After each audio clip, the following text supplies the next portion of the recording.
मित्रों, अक्सर कहा जाता है कि महिलाएं हनुमान जी की पूजा नहीं कर सकती। वे हनुमान जी की पूजा में नहीं बैठ सकती और उनकी मूर्ति को भी भूल कर नहीं छू सकती। यहाँ तक के मंदिरों में महिलाओं को हनुमान जी के मूर्ति के सामने दूर से ही प्रणाम करने को कहा जाता है। महिलाओं को हनुमान जी की पूजा में सिंदूर चढ़ाने से मना किया जाता है और ना ही उनके पैर छूने के लिए कहा जाता है। मूर्ति के बहुत करीब जाने से मना किया जाता है, लेकिन ऐसा क्यों? कहा जाता है कि श्री कृष्ण की पूजा करके लड़कियां चाहती हैं कि उन्हें कृष्ण जैसा पति मिले।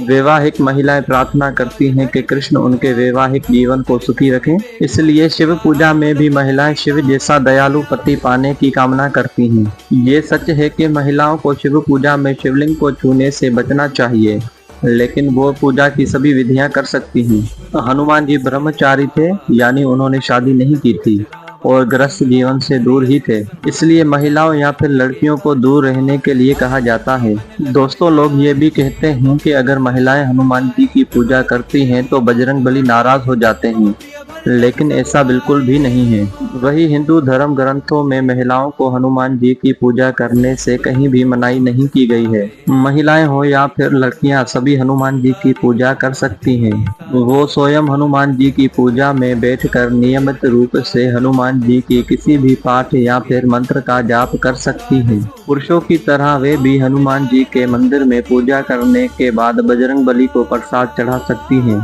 लेकिन इनके सामने महिलाओं को अपना सिर नहीं झुकाना चाहिए, क्योंकि हनुमान जी माता सीता को अपनी माता मानते थे और इसलिए उनके लिए हर स्त्री माता समान है। ऐसा कहा जाता है कि भगवान हनुमान स्वयं महिलाओं के सामने झुक सकते हैं, लेकिन उन्हें किसी भी महिला को अपने सामने झुकना स्वीकार नहीं है। इसलिए महिलाओं को कभी भी हनुमान जी के सामने सिर नहीं झुकाना चाहिए। शास्त्रों में कहा गया है कि महिलाओं को हनुमान जी की उपासना नहीं करनी चाहिए।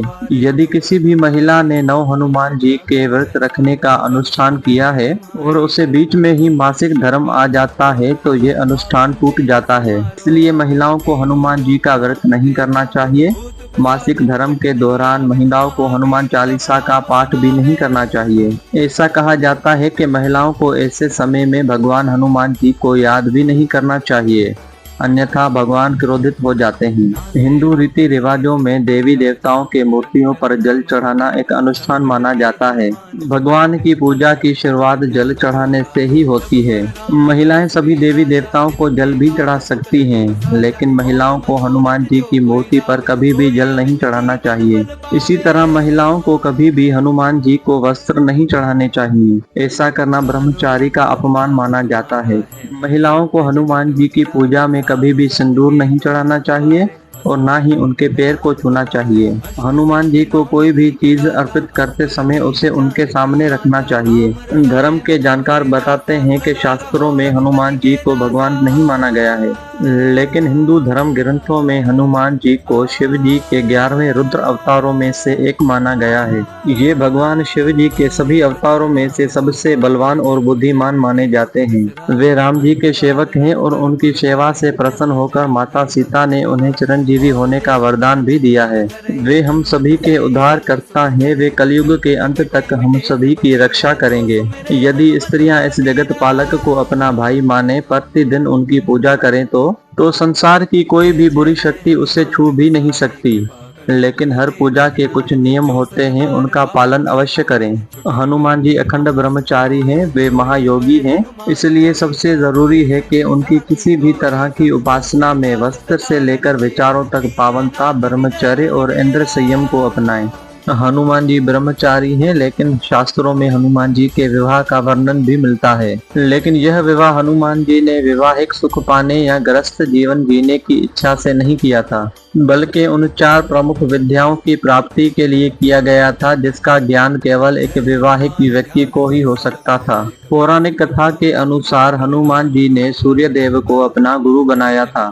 सूर्य देव ने 9 प्रमुख विद्याओं से 5 विद्याएं अपने शिष्य हनुमान जी को सिखाई थी, लेकिन जैसे ही बची हुई 4 विद्याओं को सिखाने की बारी आई, तब सूर्य देव ने हनुमान जी से विवाह करने का कहा, क्योंकि इन विद्याओं का ज्ञान केवल वैवाहिक व्यक्ति को ही दिया जा सकता था। अपने गुरु की आज्ञा से हनुमान जी ने विवाह करने का निश्चय किया, लेकिन अब सवाल ये था कि हनुमान जी से विवाह के लिए कन्या का चयन कैसे किया जाए। जब ये समस्या सामने आई तो सूर्य देव ने अपनी परम तेजस्वी पुत्री सुब्रचला का विवाह हनुमान जी से करा दिया और इस प्रकार हनुमान जी और सुब्रचला का विवाह हो गया। सुब्रचला परम तेजस्वी थी और इस कारण से विवाह के तुरंत बाद ही सुब्रचला तपस्या में लीन हो गई।